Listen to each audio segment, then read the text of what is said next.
नमस्कार, मैं डॉक्टर गुलाब सिंह मौर्य आप लोगों का स्वागत करता हूं अपने चैनल साइंटिफिक टेम्पर के अंदर में।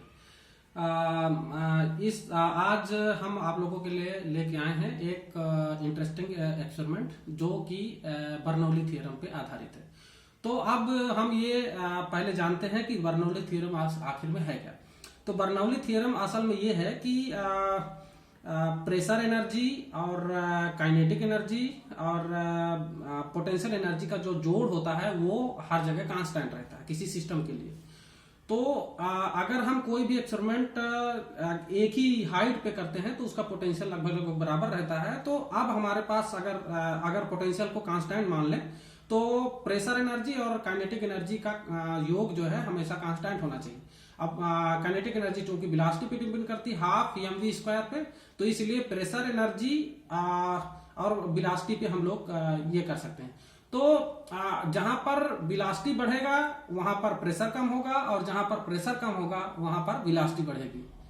जहां पर प्रेशर ज्यादा होगा वहां वेलोसिटी कम होगी। इस टाइप से एक दूसरे के अपोजिट ये लोग इनका बिहेवियर होता है। तो अब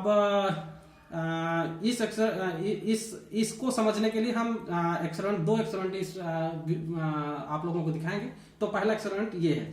तो इसमें देखिए ये जार है जिसके अंदर पानी भरा हुआ है और ये एक हम पेन की खाली रिफिल लिए हुए हैं और एक ये एक्स्ट्रा है। इसकी मदद से हम एक्सपेरिमेंट दिखाएंगे कि अभी एक्सप्लेन करते हैं कि ये ऐसा क्यों हो रहा है। तो ये यहाँ पर रिफिल के अंदर में यहाँ हम फूंक डालेंगे और पानी यहाँ से चढ़ेगा और स्प्रे की तरह आपको दिखेगा।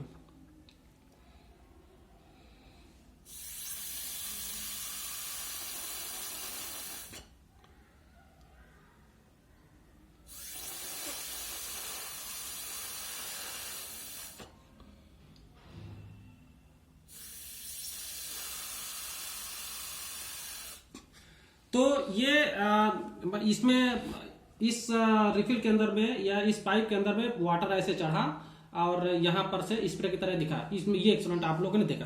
पर ये हो क्या रहा था इसमें कि हम इसमें इधर से फूंक डाल रहे थे ऐसे करके।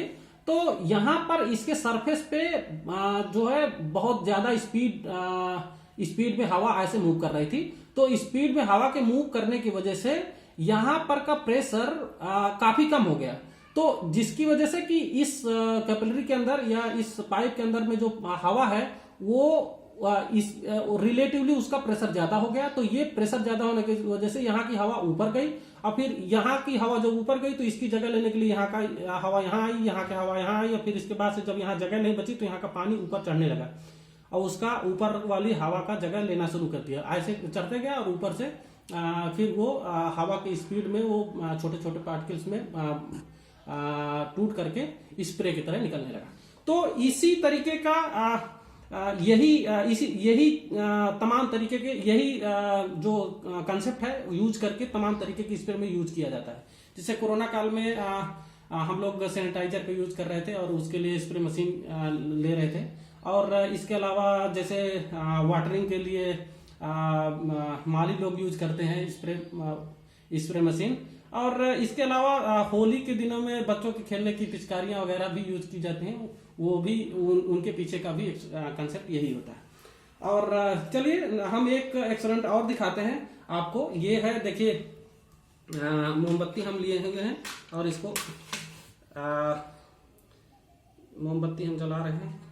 और मोमबत्ती के केस में आप ये देख पाएंगे कि जैसे ये देख रहे हैं मोमबत्ती है और मोमबत्ती बिल्कुल इसका फ्लेम बिल्कुल सीधा है। अब इसके बगल में हम एक स्ट्रा से बगल में थोड़ा हवा का स्पीड बदल रहे हैं।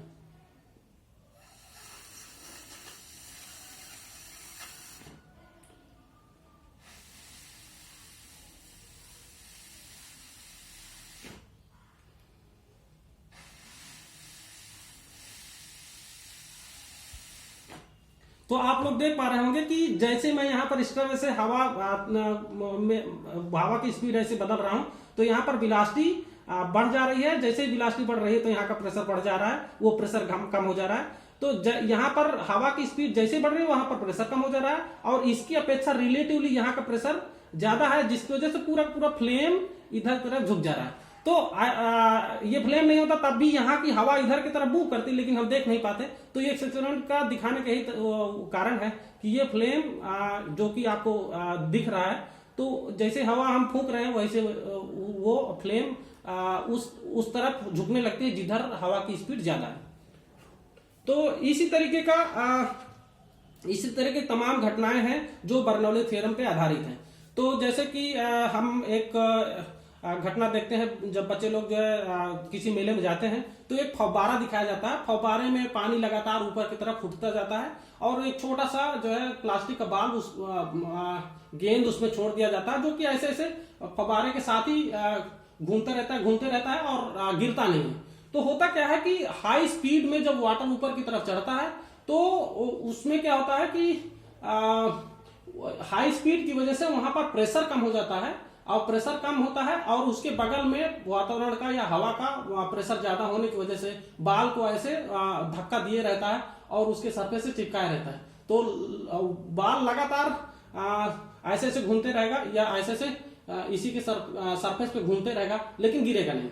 इसी तरह से हम हाईवे व्हीकल के केस में देखते हैं कि जब हम सड़क पे जाते हैं तो हाईवे व्हीकल जैसे ही ऐसे गुजरती है तो हम यहाँ अगर खड़े हैं तो हमको लगता है कि अपनी तरफ वो खींच रहा है या खींच ले रहा है। तो होता क्या है कि जैसे हाईवे व्हीकल गुजरता है तो वो अपने साथ हवा को भी बहुत तेजी से खींच लेके जाता है अपने साथ इनर्शिया के कारण, और वो उसकी वजह से वहां पर प्रेशर कम हो जाता है और हम उसकी तरफ खींच जाते हैं, क्योंकि उस जगह की अपेक्षा हमारा जहां हम खड़े हैं उसका प्रेशर ज्यादा होता है और हम उधर तरफ खींच जाते हैं।